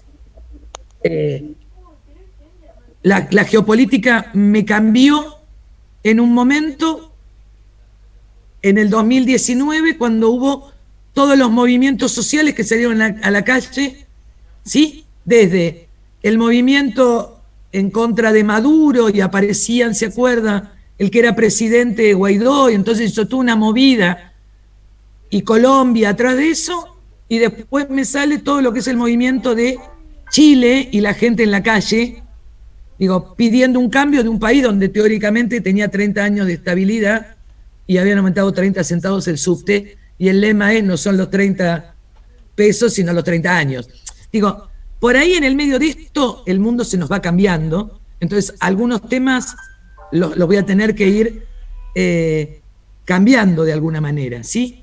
Así que la idea es que lo podamos ir construyendo, sí ver algunas cosas en común, y después ir construyendo los temas de geopolítica, que pueden ser los que propuse u otros, porque esto es la diferencia con la geografía. En la geografía les digo, vamos a estudiar Europa, sacamos los mapas, armamos, qué sé yo. Acá es, hoy les digo esto, mañana tengo otra cosa, ¿no? No sé dónde van. El tema de los palestinos e Israel, que es muy complejo, además hay que tener en cuenta de dónde vienen las armas de los palestinos. Es muy capaz que hasta Estados Unidos esté vendiéndole armas a Palestina. Digo, no es al Hamas por algún traficante de armas. Digo, pero también las armas no tienen nacionalidad cuando se venden, porque son grandes empresas algunas. Son marca Stark. Sí. Entonces, es bastante particular eso también, ¿viste? Que te pueden vender altos traficantes de armas. Bien. ¿Preguntas? Profe, ¿me escucha? Sí. El sionismo también tiene una importancia en esta relación de lo árabe con lo israelí, o digamos en el sentido también de los palestinos, porque de hecho los israelitas sostenían que el espacio era de ellos, lo reconocían como propio y no compartido. De ahí también hay una problemática de lo religioso. Sí, y con el sionismo también como organización política, digo, tiene una serie de cuestiones que no tiene que ver con los judíos, porque no todos los judíos son sionistas, ni todos, porque si no el tema es ¿no? El pegar a la religión a una cuestión de Estado es muy particular, porque no es real, ¿no? Sí se los persigue en realidad y se los mata por judíos, porque también es cierto, no se mata en Alemania, se mata mucha gente, pero los que matan por judíos, lo matan por judíos. O sea, no importa si eran practicantes o no. No, lo matan por la etnia, para decirlo de alguna manera, por ser semitas. Porque había muchos de los judíos que persigue Hitler que no eran religiosos. O sea, no era que todos iban a la sinagoga todos los días. Eran judíos, pero no eran religiosos. Entonces, ni todo el Estado de Israel es de alguna manera sionista. Sí tiene un gran poder en relación a los partidos políticos sionistas que están en el Estado de Israel. Pero bueno, en líneas generales, estas son algunas de las líneas. Yo no sé si alguien quiere hacer alguna pregunta, algo que quieran cambiar, ver. Yo quería preguntar sobre, vio que usted habló más de las implicancias anteriores del imperialismo y todas esas características. Sí. Wallenstein lo trabaja, yo quería saber si Teo Ferrer trabaja con lo tangible, lo intangible, el primero y el segundo de Wallenstein, la economía mundo, qué autores iba a trabajar para abarcar esa problemática. En líneas generales, yo lo que quería hacer era partir de textos, porque de hecho Wallenstein o algunos ya lo habían visto, era partir de cuestiones más modernas en función de lo que se está pensando hoy desde geopolítica, ¿sí? Porque en algún momento hubo distintas corrientes. Entonces, por ahí algún texto que recopilara un cachito de cada corriente para tener idea y a partir de ahí trabajar, que lo que más me interesa son algunas conceptualizaciones sobre fronteras, ¿sí? Lo que tiene que ver con los movimientos sociales y después empezar a trabajar en cada una de las cuestiones geopolíticas y ahí poner todo lo que encontremos, ¿no? Empezar a jugar con cuestiones geopolíticas concretas. Pero nada, si quieren después veo el tema de algún otro marco teórico, pero lo que me interesa, ¿y saben por dónde lo estoy pensando? Cuando ustedes tengan que dar clase de geografía. Para un profe de historia es muy difícil dar clase de geografía como estructura, ¿sí? Porque es hacer jugar dos variables, que es tiempo y espacio. En geografía se trabaja más con el espacio, en historia se trabaja más con el tiempo. Entonces, hay algunas cuestiones, ustedes van a tener que dar algunas cuestiones de geografía en los diseños. No sé, si tienen primer año, tienen ciencias sociales, donde en los diseños tienen historia y geografía juntos. Bueno, la idea es como jugar a esto, ¿no? A poder armar desde un criterio geopolítico una cuestión que ustedes también después lo pueden armar en un periodo histórico, que puedan cruzar todos los elementos, ¿sí? Culturales, económicos, sociales, políticos, y agregarle los históricos, que dan pie a muchas cuestiones geopolíticas, porque yo no puedo entender el problema entre Israel y Palestina si no sé la historia. No la puedo leer desde la nada, ¿sí? O no puedo hablar de imperialismo, como estuvimos hablando ahora, si yo no sé historia, ¿no? Entonces, desde ese lugar la geografía es una ciencia social donde intenta incorporar todos estos conceptos, ¿sí? Bien, ¿alguna pregunta? No. Lo que voy a hacer es tomarle listas, como les dije ayer, que necesito, les voy tomando lista, lo hago rápidamente, pero no es porque el que pudo venir o no, pero para tener esto que me piden, para tener. Alzogaray. Sí, profe, presente. Arzamendia. Aballone. Sí, profe, presente. Arzamendia. Bien, gracias, Melanie. Sí, sí. Aballone. Benítez Facundo. Presente. Bonomo lo vi. Cabrera Caterina. Presente, profesora. Ah, bien, porque como tengo dos pantallas, no llego a ver, veo en una y en otra no. Castaña Nicolás también me parece que estaba, sí está ahí, porque lo veo el nombre. Casuseli, sí, también lo veo. Correa. Presente, profe. Ahí está. Cueva. Da Costa. Ahí está, ahí lo veo. Darrichón. Décima. Di Marcio. Díaz Nancy. Duarte. Presente. Fabiano Agustina. Presente. Ahí estás. Hernández Agustín. Fernández Agustín, perdón. Ferrari sí. Flores Patricia. Me pareció verla. Sí, ya estoy. Ah. Franchi. Francisca.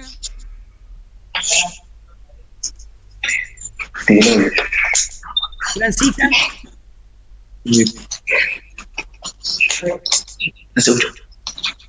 No sé si está ahí o no. No sé quién es. Gómez Cristian. Presente, profesora. Presente. Gracias. Agustín. Presente, profesora. Gutiérrez Flores. Presente, profe. Leal, la había Acá, visto. profe. Licerre. Presente, profe. Ahí está. Fabricio. Mancilla sí. Martín Capitao. Monteiro Matías. Acá, profe, presente. Bien. Montenegro Natalia. Cierto que Matías es el que está en la playa por la foto. Tiene la ventaja. Montenegro. Moreno Viviana. Mota, lo había visto por ahí. O me pareció. Me pareció. Acá, profe, presente. Ah, Mota estaba, me parecía. Que había ingresado. Mulet. Acá estoy, profe. Neira Lucas. Osis. Baste. Palaminuta. Acá, profe. Bien. Pardo. Lo había visto por ahí. Acá, presente. Ah, bien. Algunos los veo en el dibujito, otros no. Petraca también lo había visto por ahí. Pues, Sí, bien. Ponte. Quevedo. Emanuel. Presente. Quiroga. Quevedo. Bien. Y Sí, Quiroga profe, también, ¿no? vengo presente. Bien. Presente también, quiero. Quiroga Winkler. Robles. Presente, Robles. Santini. Ah, Robles. Bien, gracias, Romina. Santini también lo había visto. Presente, Jorge Ariel. Muy bien. Jorge Ariel. Ah, y Santini Lucas.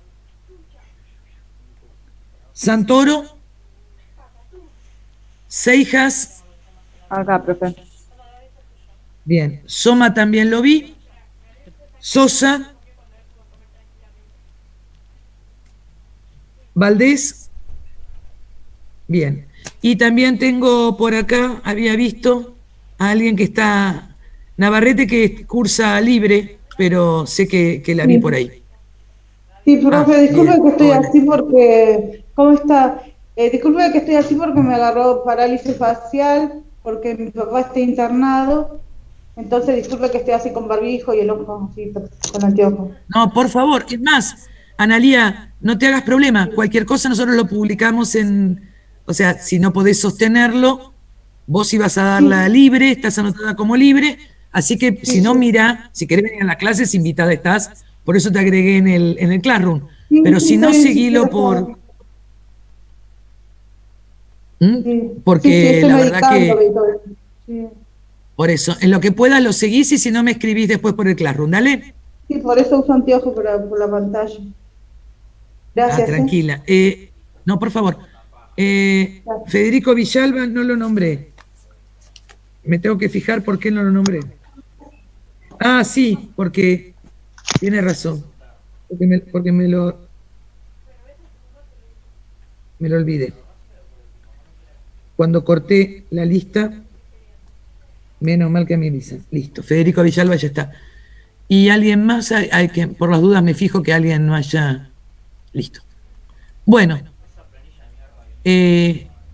Vamos a tener la... Profe. Sí, Néstor, decime. Sí. Yo estoy anotado como libre porque tal vez no pueda mantener la presencialidad porque es algo justo con el tiempo del trabajo. Pero me anoté como libre y siempre que pueda me voy a conectar. Dale, los tres, por eso les mandé la invitación, no necesariamente, pero sos vos, Jiménez Calibare y Navarrete, los tenía anotado acá abajo.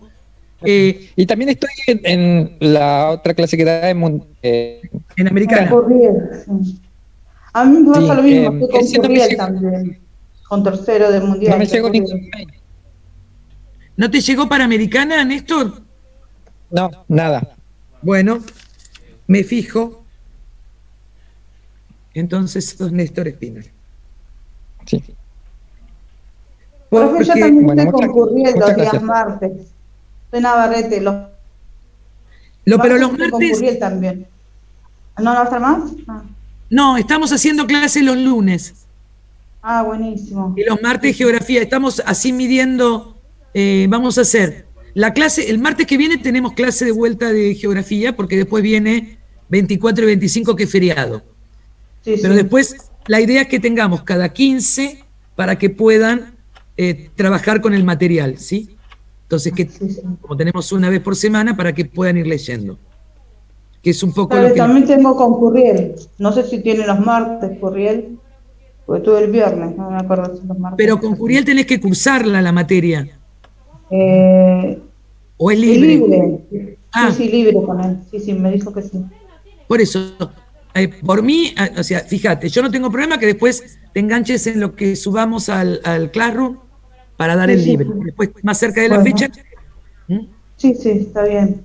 Así que no te hagas problema. Lo mismo te digo a vos, Néstor, si tenés otra materia, que no hay problema porque ustedes están en calidad de libres y tienen que rendir un escrito y un oral, así que eso lo vamos a ver después.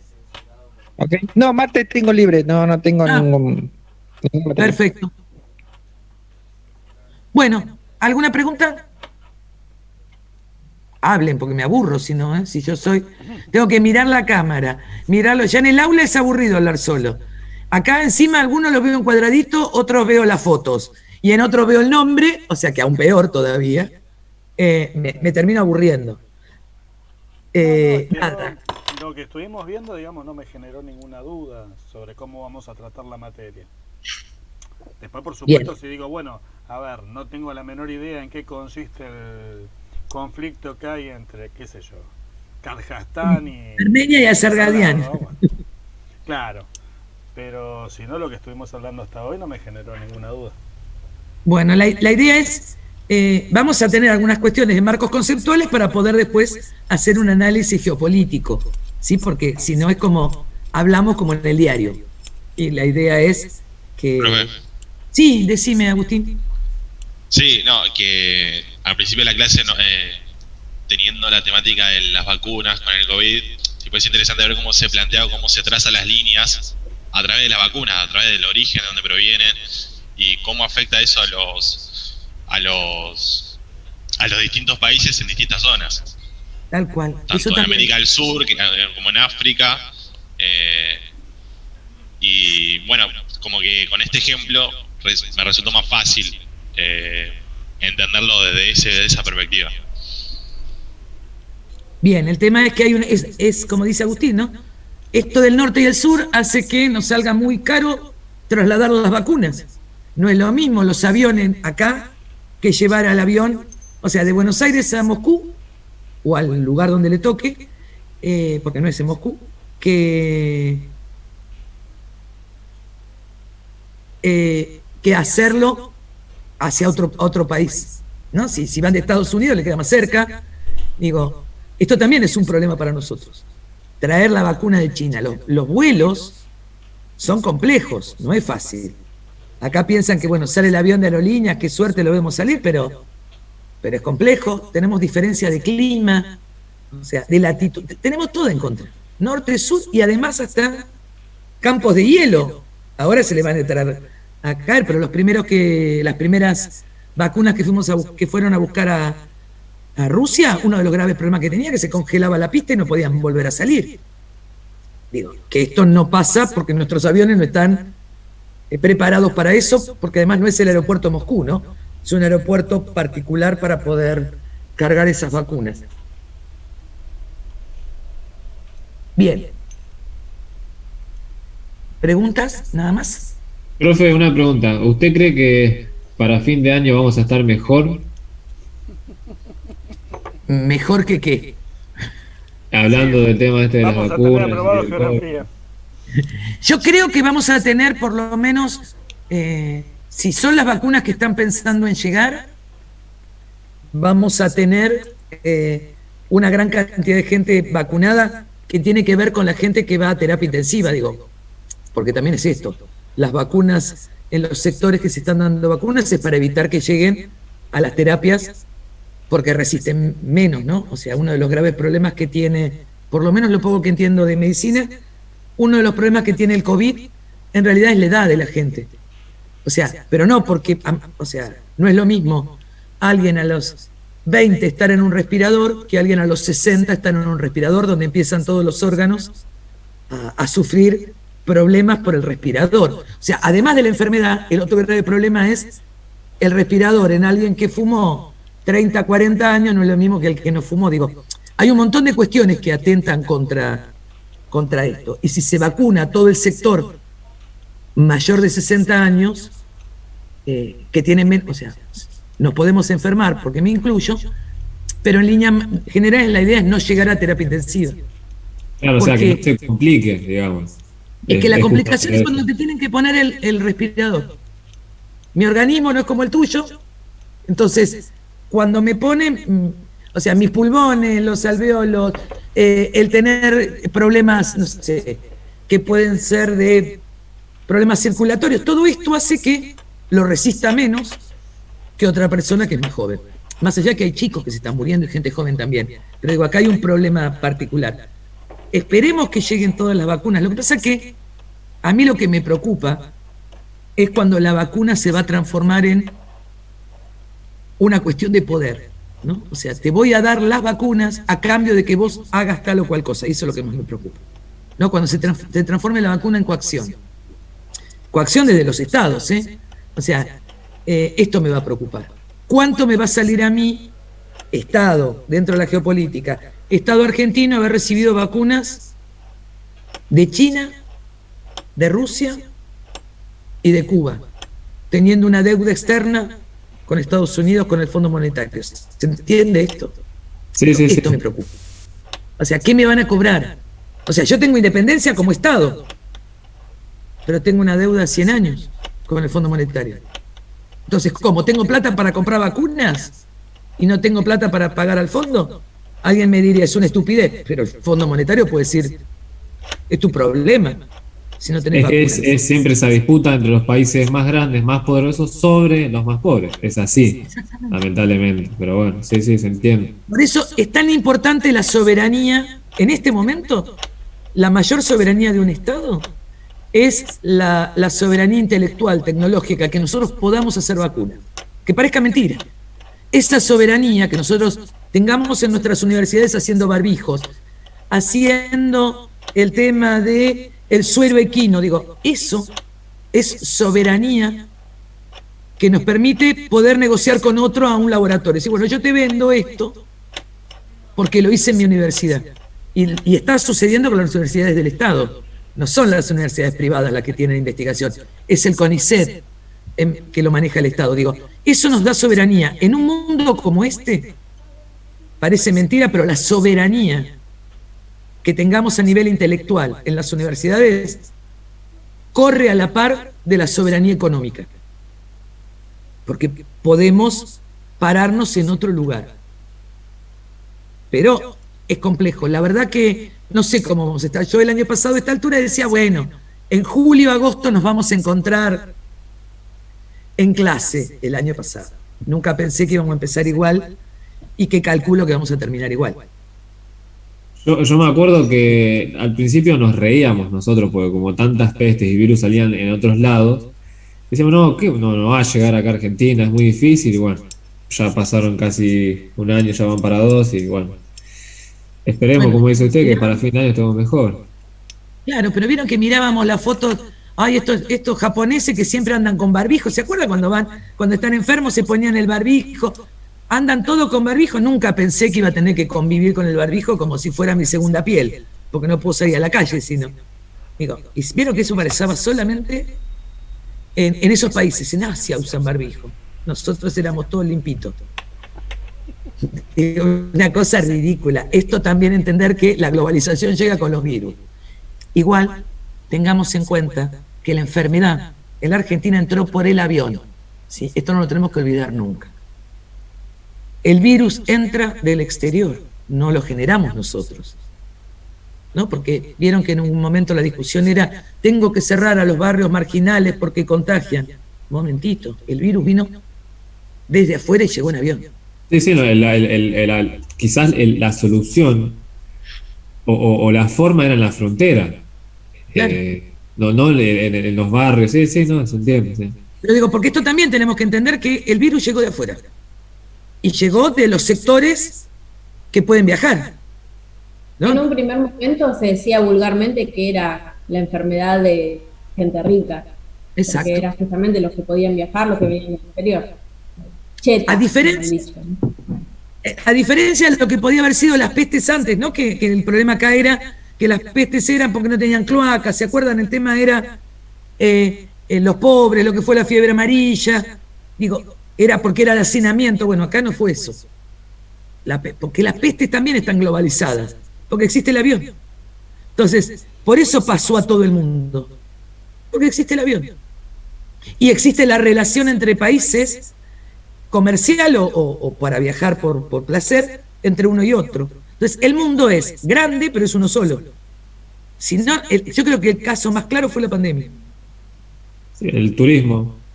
Claro, el mundo es uno. Además, si no sabemos cómo vino, imaginémonos que compramos algo a China, o lo compramos a Estados Unidos, pero había venido por un exportador chino.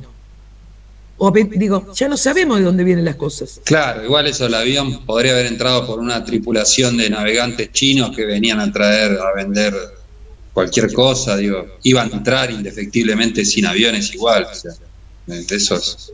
Pero por eso digo, porque no es la pasó en globalización. ningún lado. O sea, esto es la globalización, puede entrar por cualquier lado, pero sí entró por las fronteras, esto no hay duda, ya sea un El puerto. efecto mariposa de la globalización sería. Exactamente, exactamente. Esperemos que las vacunas también sean iguales, o sea, que se puedan distribuir en todo el mundo, porque la pandemia no desaparece si no están todos vacunados. Cuando yo era chica y había que sacar el pasaporte, había que tener una vacuna que se llamaba la vacuna internacional. La vacuna internacional es la vacuna antivariólica, porque era la viruela. En la Argentina no teníamos viruela, pero en África sí. Entonces, para poder sacar un pasaporte había que ir con la antivariólica.